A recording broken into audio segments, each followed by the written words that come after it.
We're going to finish talking about the Bill of Rights today.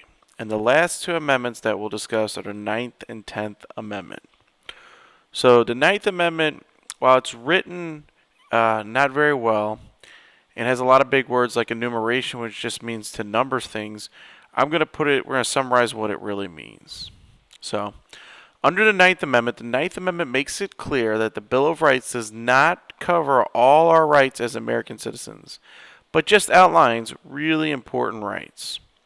So, one of the arguments about the Bill of Rights by the Founding Fathers whether or not we should put in a Bill of Rights, because if you put a list of rights, enumerate, which means list or number, a group of rights to people, people are going to think that those are really the only rights you're going to have. Somebody's going to use it and say, well, you only have the right to freedom of speech and the right to bear arms and the right to go to court or warrant. You don't have other things. So the government can come in and regulate or check on these things or do what they want with these things. And that's was the danger of putting in the Bill of Rights that many people argued. But we know, most people understand that the Bill of Rights are not your only rights. You have a lot of rights. And what the Ninth Amendment says, you have tons of rights outside of the Constitution. In fact, you have much more than 10 rights or 10 amendments that could cover any of these rights. If we were going to list all the rights we have, it'd probably be thousands and thousands of pages long. Just the right to breathe air, the right to have children. Do you have the right to travel? Can you move from state to state, or does the government have to check you? And the answer is, yeah, you have a right to travel. And there's no limit on how many children we have in America. Like other nations, like China, for example, you do not have the right to travel. You have to check in with the government if you're moving or leaving one state to go to another, and you lose a lot of your rights like health care and other benefits to take care of. The government says when you move from one place to another, unless you get permission from the government. In China, there's restrictions on how many children you can have still. They can have more than one now, but there's penalties. You pay in taxes if you have more than one. So in America, we have lots of rights that are outside of the Bill of Rights and the Constitution. And that's what the Ninth Amendment says. Our individual rights do not stop with the Bill of Rights. Now, the final one is 10. And also I want you to understand with the Bill of Rights and the Ninth Amendment that you don't have a right to affect other people. And that's freedom is this idea that you're completely free to do whatever you want whenever you want. And that's not what we have. And a lot of people use that term incorrectly and say in America we're free, the home of the free. We have what's called liberty. So yes, you have rights, but when you start affecting other people, that's when things come into question.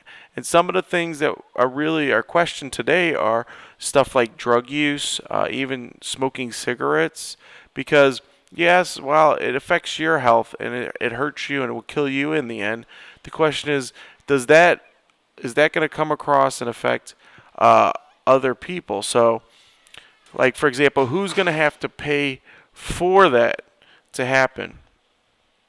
So if you smoke cigarettes and you die of lung cancer and you go to hospital and you can't afford health care, well, the government has to pay for that, and we have to pay taxes, and it's very expensive for somebody to die from lung cancer to try to help you. Also, if you do have health insurance, it makes it more expensive for everybody else that doesn't smoke. So the question is, do you have a right to smoke cigarettes or to do other drugs? And when do you start and when do we stop? Does the government step in?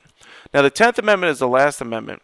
And this simply says when a right is not listed or written about in the Constitution, it then goes back to the states.